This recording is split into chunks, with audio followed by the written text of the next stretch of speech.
Low quality fans of a high quality Bruins team, welcome back. This week, nice little easy video. I'm going to talk about the 6 players the Boston Bruins chose in the NHL draft. Let's be honest about this. None of our picks, we had one pick at number 54 that was in the first 2 rounds.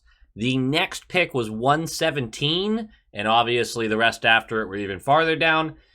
None of these picks exactly grade out to be game-changing studs, right? Every single one of these guys is like, hey, maybe an NHLer, huh? Not exactly the best feeling in the world, but it is what it is.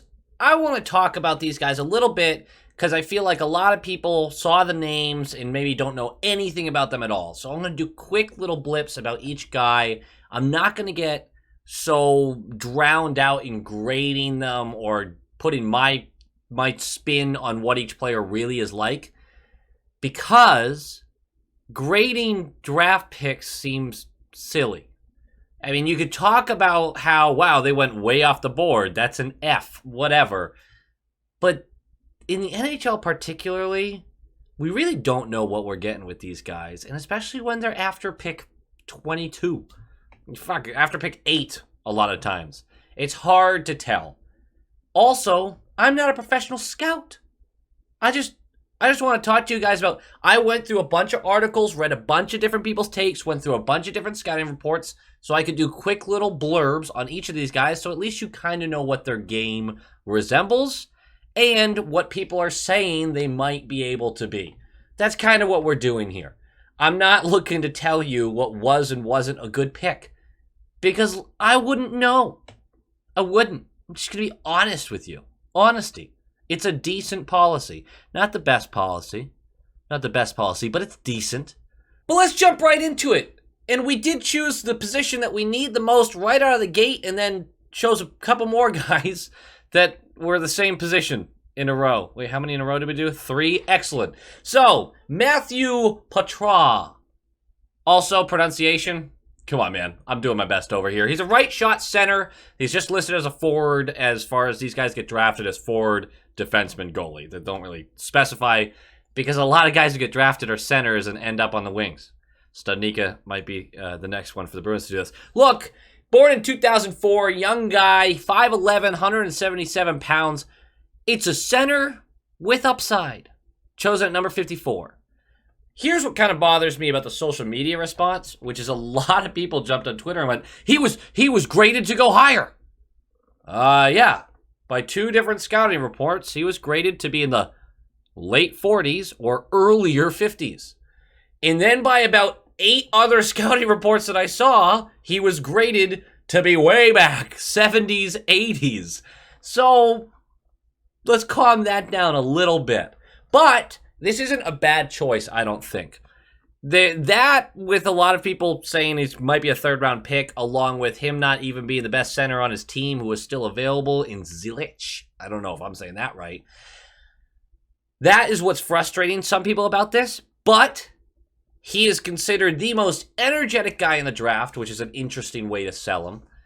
Hard worker, great work ethic, plays a 200-foot game, responsible on both ends. His big selling point, though, is he outworks everyone around him. He grades out to have a pretty good shot, kind of decent puck handling skills. Skating is only so-so, which is a bummer because at his size, and I assume he'll get a little bigger, but 5'11", you're not getting much bigger than that at 18 years old, you know? That's kind of where you're at. It is a bummer when you can't separate yourself using your skating ability, but he is crafty and he can get out of trouble. So it's one of those things where, okay, maybe he's not able to win the pucks as often physically, but he is skilled enough to avoid the danger when possible. So I think this is a decent pick. It feels a little safe because his floor feels like he's at least going to push for a bottom 6 role. His ceiling doesn't get much higher than that from what I'm reading, but it's a decent pick, a guy that does have some upside, and if he has the work ethic and the energy that they say he does, you sometimes see guys like that take a big step forward at some point. We then would trade out of the third round and get a couple of picks back. So at 117, we take Cole Spicer. He's a center, left shot, 5'10", 175 pounds, 18 years old. I like this pick for the most part, but again, it does feel a little safe. He's not a wow guy, but he's very consistent across the board. He has decent everything, but upstairs, he's pretty crafty. He does look for teammates well, and again, massive work ethic is what the reports are showing on him. It really feels like the Bruins in a draft where scouting was, like the last couple of years, maybe not exactly where you wanted it. They wanted guys who would work hard. He defends well enough, has enough skill to do damage in the offensive zone, but he does not grade out higher than those prospects around him as to be a true talent in really any one area. If he's going to make the league, he needs that work ethic to be absolutely unreal, man. It's another pick that does feel like it's more geared toward the bottom six than it is for a middle or upper six role. There's some potential here, though, because when you across the board have talent and you're working your ass off, it's a guy that you like to have on your team. So it's definitely someone that you want to keep an eye on. Next, we have Dan's LOCMELIS.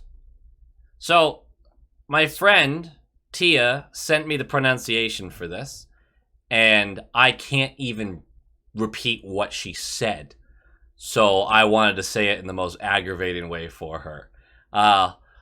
LOCMELIS, I think that's how, I don't know. He is another center out of Sweden, 170 pounds, 6 feet tall, 18 years old. Consistency is everything. 3 centers in a row. Not only that, but consistency is the name of the game for Mr. LOCMELIS. It really is. He is, across all of the scouting reports I saw, a lot of the comments were, you'd love to take a flyer on a guy like this later in the draft. At 119, yeah, that's later in the draft. His play is solid all over the ice. Again, a 200-foot guy. Understands the small things that make a player successful and effective. A lot of those things where you keep your head up, you have vision through the neutral zone, you're looking for teammates wide. He does a lot of those things really well, but the physical attributes haven't exactly caught up. He's not a skilled passer, he's not a skilled shooter, he's not a skilled skater, but he's also not below average on those either. He just kind of sits in the middle with that, but the mental game is very strong according to these reports. He becomes a lot more intriguing if you start to see him gain a little size, maybe gain a little more explosiveness. All of a sudden, you have a guy who can think the game at the right speed. Those guys can be dangerous. I think, judging on the reports that I've seen across these 3 centers, Spicer, LOCMELIS, and Patra.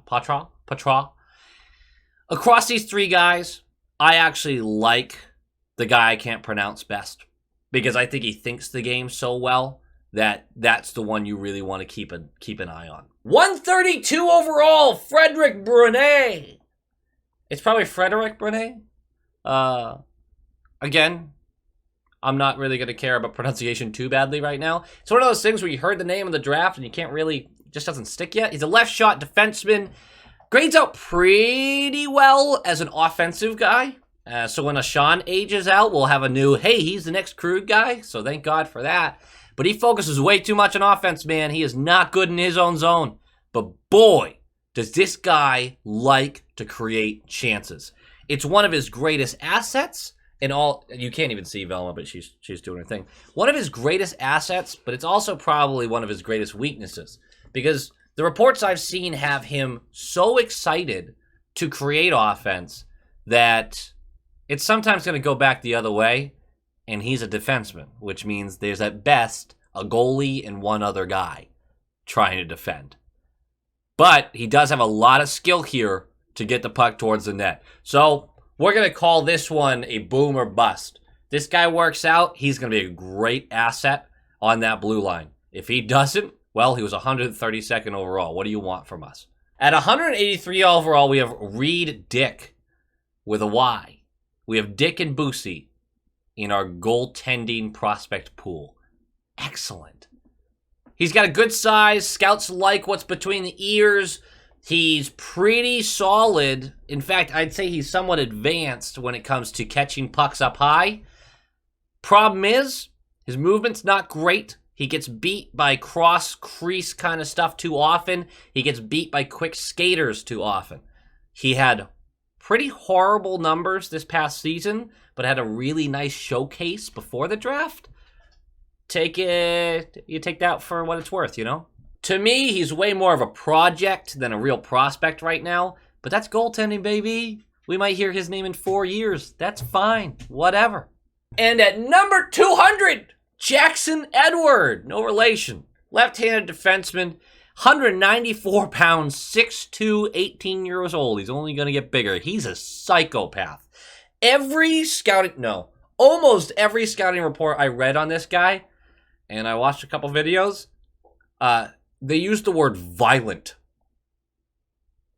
Bruins fan, growing up, big Chara fan, big Marchand fan, and admits that he models his game closer to Marchand than to Chara. He will delete a grown man right now at 18 years old. He would rather do that than take a back seat. Almost a complete non-factor offensively, although some reports say that he showed signs of waking up there and actually has the ability to make those plays. It's just not a focus of his game.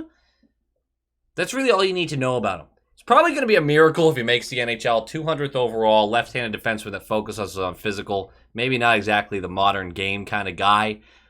But there's probably a lot of players out there that are really happy that they won't have to see him for a while on the ice. And I think that's worth something. So that's going to be a guy I'm going to be following just for the sheer memes and the fun of it.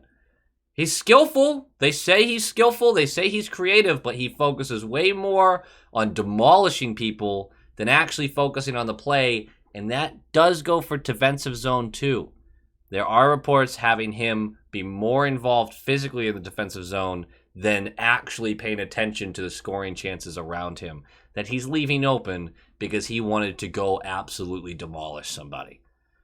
He'd be a fan favorite, but he's got a lot of work to do, which is what you get at 200th overall.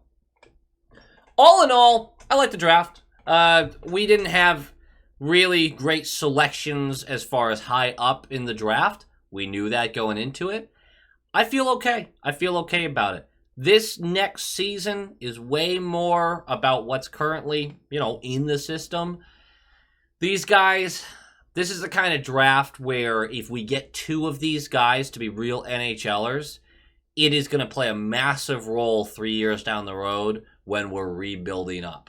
So really what we're looking is to hit on two of these guys in a big way. I think the people I'd be looking at the most is, I guess I'm going to go with my guy LOCMELIS at center. And then, maybe just for the pedigree that he was actually really considered in the top 2 rounds. POITRAS is probably the other one. Other than that, man, it's a total crapshoot. But I'm kind of excited. I like these stories. I like to follow these guys from the beginning because then you really feel like you are a part of the journey when they do make it to the NHL. It means more as a viewer when that comes full circle. So it'll be kind of cool to see. Like, comment, subscribe. Go Bees. Go Bees!